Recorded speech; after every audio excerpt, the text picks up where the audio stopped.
so triumphant. And then they leave. And then what happens? Well, then problems start to happen. It's not quite exactly what Joseph envisions. What was Joseph's vision? What did he hope to have happen? What had God revealed to him? I want you to grasp that if you read verses like section 45 of the Doctrine and Covenants, verses 66 to 71, Zion and the New Jerusalem is directly connected to the second coming. Joseph is viewing Zion very much in a millennium and second coming Advent mindset. That the world will devolve and there will be problems. So we need to gather the righteous together into one place. There we can teach them, they can serve each other, we can care for each other, we can strengthen each other, centered around a temple. That's his vision if you read section 45, verses 66 to 71. Joseph says that Zion would be a city where the righteous would be gathered, centered around a temple, as I said, where every man and woman, quote, were filled with sacred knowledge as the waters cover the great deep, where the people were of one heart and one mind and walked with God like Enoch. He wants to replicate what Enoch did, that he translated about in Moses 7, where they're free from sin. Zion is where honest men build up a city of righteousness, so holy that, quote, even upon the bells of the horses shall be written holiness to the Lord. I don't know how that translates today with what we should put on our cars in the city of Zion. But I want to share that with you so you can grasp it. The Joseph Smith Papers put it this way.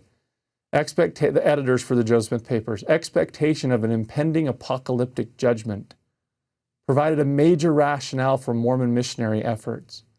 One distinctive element of early Mormon millenniarism was the belief that the righteous must be physically gathered in preparation for the advent of the Christ.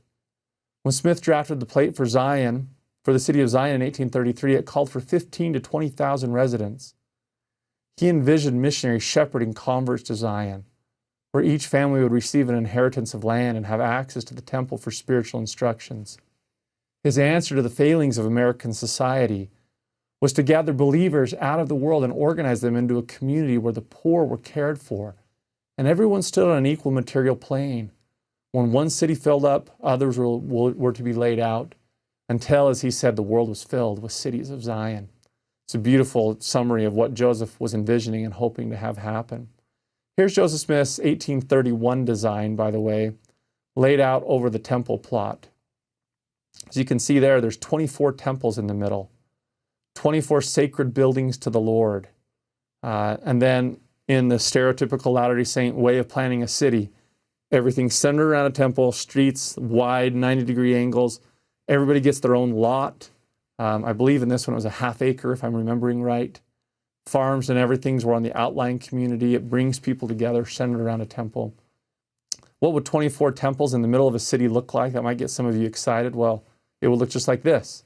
If you look at Salt Lake City, Utah today, and look at Temple Square, there is kind of what Joseph had in mind. When we say temples, you and I think of ordinance buildings.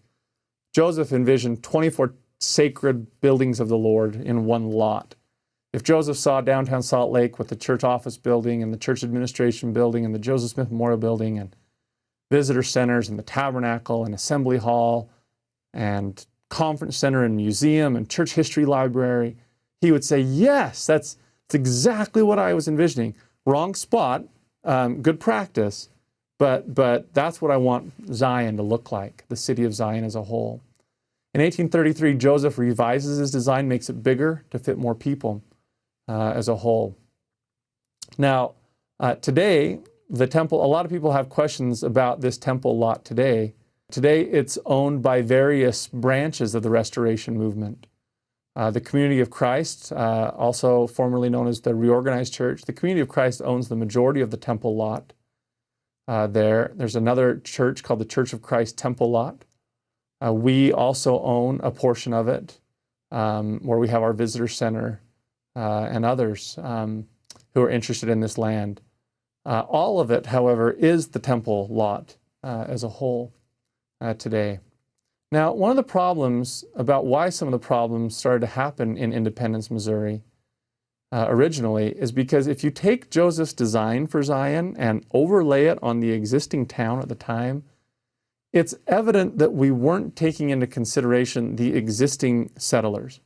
Now, Independence was a brand new town. I believe off the top of my head, it was established maybe in 1826. It was fairly new when we get there in 1831. There's a few hundred local settlers that have constructed some crude, when we say there's a courthouse there, like in Section 50, I don't want you to picture this stately building. It's a rough log structure as a whole. But even though there's only a few hundred in this small town, they're not keen on the settlers from the east coming with a different religion who are planning to bring 15 to 20,000 people who are living all things common or stewardship of properties amongst themselves and kind of going to come take over the area. That's some of the problem with what's happening. If anybody's from small towns, you know how this might feel. If you're a viewer out there and you're from a town of 1,000 or 500 or 2,000, you know that small town mentality is protective of your space and your independence and your autonomy. You don't want some outside group coming in and taking over as a whole.